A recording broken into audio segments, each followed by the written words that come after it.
Welcome back. You have made it to video number 3. I'm Karen Carr with Keller Williams Coastal Area Partners, and we are talking about how to buy your first home ever. Congratulations, your offer has been accepted. You are now in contract. Now what do? Well, your offer is going to be conditional upon 3 things: your ability to get the loan, the appraisal of the property, and your home inspection. You are going to want to hire a home inspector who will check out the plumbing, the electrical, the stove, the dishwasher, what else? They'll look in the attic, they will look at the roof, they will pretty much investigate everything they can tell you about this house and give you a great big fat report telling you exactly the condition of the property. This way you know, is there anything in there that's a total deal breaker for you where you're going to cancel and you want to get your deposit back? Or are they going to say, there's a bunch of things, they're pretty minor, but you could ask the seller to fix them before you move in. Or you might say, I'm just going to take the house as is because the stuff that we found was so minor. Or they might have a couple of issues where you say, you know what, why don't you just drop the sales price of the house and then I'll fix those things myself after I move in. But you need to know what those issues are before you're going to haggle. You can also have a roof inspection done. You can do a termite inspection to find out if the house has any sort of termite issue or fungus and dry rot that affects the stability of the house. If there are big cracks in the foundation, you can have somebody look at those. You can check the fireplace and the chimney, make sure there's no cracks in the chimney. You can have the furnace and the air conditioning unit inspected. So there are a lot of different things that you can have inspected. And quite honestly, it is up to you to have those done because the seller is legally required to disclose to you any known defects. But what about the stuff that they don't know? You know, they've been living in the house, but maybe they didn't know there was a giant crack in the chimney because they haven't used the fireplace in 3 years. They're not willfully not telling you about a flaw. They just are unaware of it. And if you don't find out about the problem until after you close and move in, sorry, you're out of luck. And I just remembered something else that I did not mention: your earnest money deposit, your good faith deposit. After your offer is accepted, you are going to give money to the neutral third party. In Georgia, we use a closing attorney. In other areas that are escrow states, they use an escrow company. You're going to give your money to them. It could be $1,000, it could be $2,000, $3,000, $5,000, $10,000, whatever you and the seller agree will be your earnest money. You're going to give that to them as soon as your offer is accepted, and that third party is going to cash it. So that money is going to be held in their trust account while you are in contract. If for any reason you cancel while you are still in your inspection period, before the loan appraisal is up, before the loan contingency is up, you are entitled to get that money back. But if you were ever to be in breach of contract, the seller would be entitled to keep that money. So you want to make sure that you are always performing according to the contract and not doing anything that would cause you to ever lose your earnest money. We do not want you to lose your earnest money ever. What comes next? The bank is going to have an appraisal done. The appraisal is not like the home inspection. The appraisal is done by the bank that is loaning you the money for your mortgage to make sure that the house is worth what you've offered to pay for it. And finally, your bank is going to work on getting you final approval for your loan. Please do not go out and buy a boat or an RV or a new car to fill up that great big garage. You do not want to make any major purchases that you will be buying on credit that are going to affect your ability to qualify for the loan. And again, if you cancel during the home inspection period, so let's say it's 10 days, if you have 10 days to do your home inspection, you find out there's something majorly wrong and you cancel, you get your deposit back. If the property does not appraise for the price that you've offered to purchase it for, you can ask the seller to drop the sales price, and if they say no, you can cancel, get your deposit back.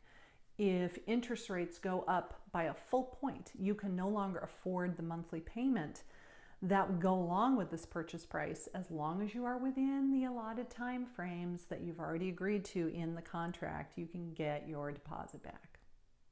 Number 9 is working with your lender. They are going to ask you for crazy stuff. They're going to say, hey, we saw that you were 3 months late on your electric bill 2.5 years ago when you lived in that apartment in Cincinnati. Can you please write us a letter explaining what's up with that? Yes, stuff like that is going to appear on your credit history, and they're going to want a letter of explanation from you. Try to get that stuff to them as quickly as possible, because if it takes too long from you to turn this stuff around, that's the longer it's going to take before we can get you final loan approval.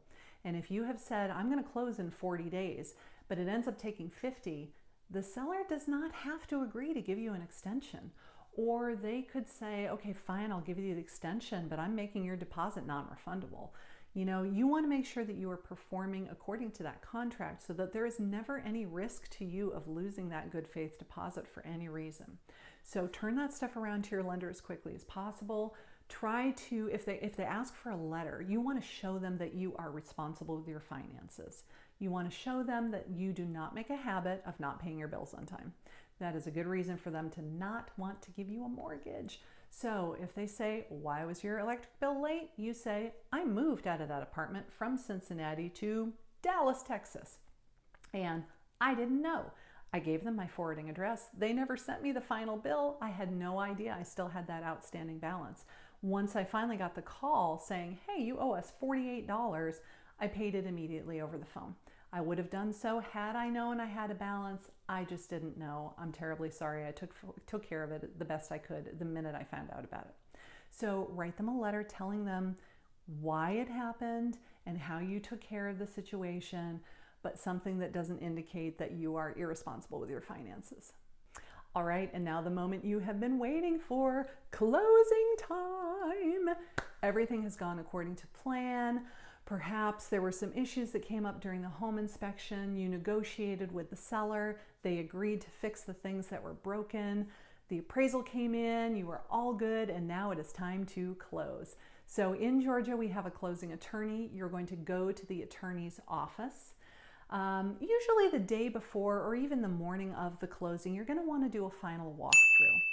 So if the house was occupied when you wrote your offer and they move out, you want to make sure there's not a giant hole in the wall that the couch was sitting in front of, or that they took the chandelier they said they were going to leave when you wrote your offer. You just want to make sure the house is in the same condition that it was at the time when you wrote your offer, and that they truly have moved out, they've taken everything, they didn't leave a mess behind.